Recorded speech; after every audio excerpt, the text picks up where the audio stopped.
Beautiful, beautiful. I want you to write down 3 things for me, please. I want you to, first of all, write down the word perspective. Perspective. And the word after that, I want you to write, underneath it, vision.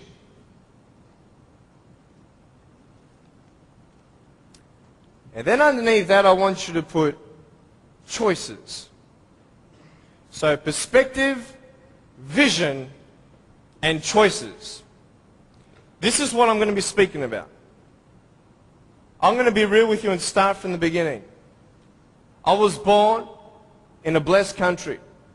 I was born to parents with the support I needed. You see, when I was born, it was such a tragedy. It was such a great shock to everybody. We had ultrasounds done when Mum was pregnant with me. I was her firstborn. And my mum made sure that we had the best doctors in Melbourne. My mum was a nurse and delivered hundreds of babies before I was born. She knew exactly what to do and what not to do in her first pregnancy. Yet, having all these precautions, this happened. And anybody who saw me and saw my parents automatically thought that, hey, this is a bad thing. And I mean, for anyone to say that would be a good thing, that is not sane. That would be insane. To say that, hey, congratulations, your baby's born without arms and legs. It was such just a pause in their life where they couldn't breathe. They couldn't fathom. What kind of life is their firstborn son going to live? Without arms and legs, he can't even feed himself. He can't even dress himself. Doctor said I would never be able to stand up, let alone jump around. You know, I'm so thankful that they knew nothing until I was born. Because imagine if my parents did know, and they would have what? The option of abortion. And the majority of the doctors, I believe, would encourage such an act. Why? Because what we see in this child's life is not going to be a good quality lifestyle for you and your child. And the wisest thing you could do is abort. Well, hey, who knew? Who knew that I would become a 23-year-old professional motivational speaker, speaking to 1 million people all around the world, starting schools in third world countries, building hospitals in the future and orphanages and all that stuff. We sponsor 43 kids who don't have food, fresh water and all that sort of stuff. And that's just the beginning. I'm a real estate investor. I'm a stock market investor. I love options trading. That's becoming one of my professions. I love real estate investing. I love the fact that we can make money doing real estate developing. Make our money, make more money. I love that fact. I love the fact, though, above all, that I can give the world something that others cannot.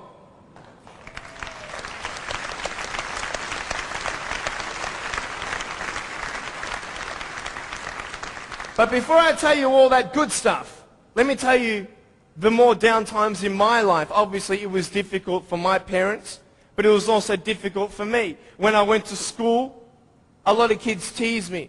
A lot of kids put me down. It was very difficult at starters to find friends because everybody would look at me and think, well, maybe he also has a mental disability, and then people don't know how to approach me.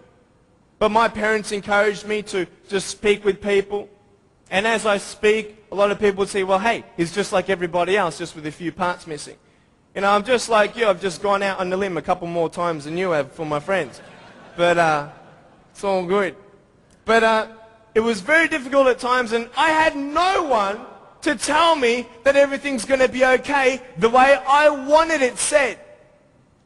Because the way I wanted it said was I wanted to be able to believe someone when they said, Nick, it's okay. Everything's going to be okay. The problem is if anyone did say that, even my parents at times, I would say, how do you know? How do you know how it feels to be in my position? You don't even know the future. How can you say that I'm going to have a good life? You cannot. Last January, within 3 weeks, 3 of my family members died. January 2005, my uncle, my grandfather, and one of my cousins. The day after my grandfather was buried, my uncle, 53-year-old man, had a heart attack, died. 5 days before he died, he was at the doctor's and everything was fine. What can you tell me to encourage me?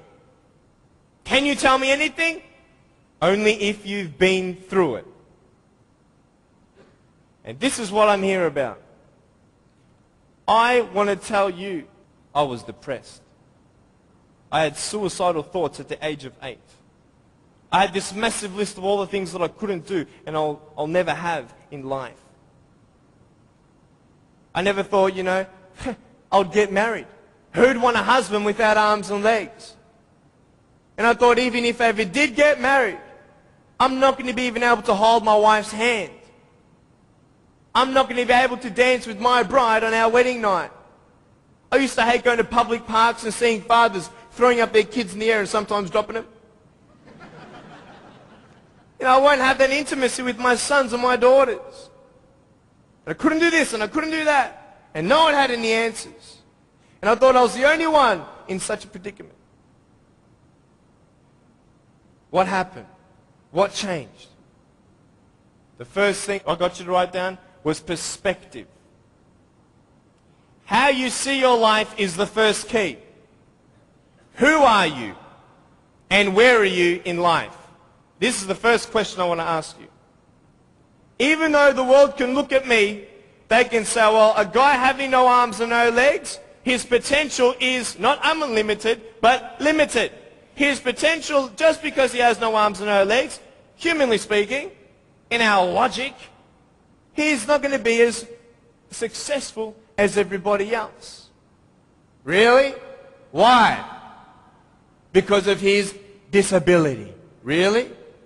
What is a disability? Have you ever thought of that? A disability. I'll tell you what a disability is. Something that would hinder you to achieve something. Now, just because I have no arms and no legs, it doesn't mean that I can't be successful. It doesn't mean that I can't do a business degree like I've done, a Bachelor of Commerce in Financial Planning and Accounting. That didn't stop me. Then what really stops you? Your mind. The way you see your life and where you are going will determine how successful you will be in life. I could say, yeah, I'm a guy without arms and legs, but what? I have my little chicken drumstick. Don't ask yourself and see what you don't have, see what you do have, and then say, okay, this is where I am. But don't limit yourself to say, well, if only I had this, or if only I had that. You can think of all the things that you don't have, but I want to ask you, is that really constructive? No. Why? Because no one can turn back time. It's up to you with what you do with today. Your priorities, your daily agenda will determine how successful you are. You want to know something? I started to be thankful. Thankful? Why, Nick? How could you be thankful? My mum showed me a newspaper article of a young man who had a disability, not similar to mine. But it was also unexplained medically. And I thought, you know what? I'm not the only one with something to bear. But I'm telling you, this perspective is everything. Giving yourself enough credit. Write this down. Give yourself credit. Even if the whole world told me that, Nick, you have no arms and no legs, you're not good enough, you're not going to reach your fullest potential, and even if you do, it's not going to be compared to anybody else's potential because you have no arms and no legs. Even if the whole world has that discouragement on you or their view on you, you don't have to believe them. You get it? You don't have to believe others' opinions. Because it's just an opinion. If a doctor comes to you and says, hey, I'm sorry, you've got cancer. What are you going to do? Get a second opinion. Right? Why? Because you want to make sure that he's right. You want to know exactly how much you have to live and what's going on. Well, why not get a second opinion when people put you down? Why not get a second opinion when your family thinks you're dreaming? Tell him he's dreaming. He's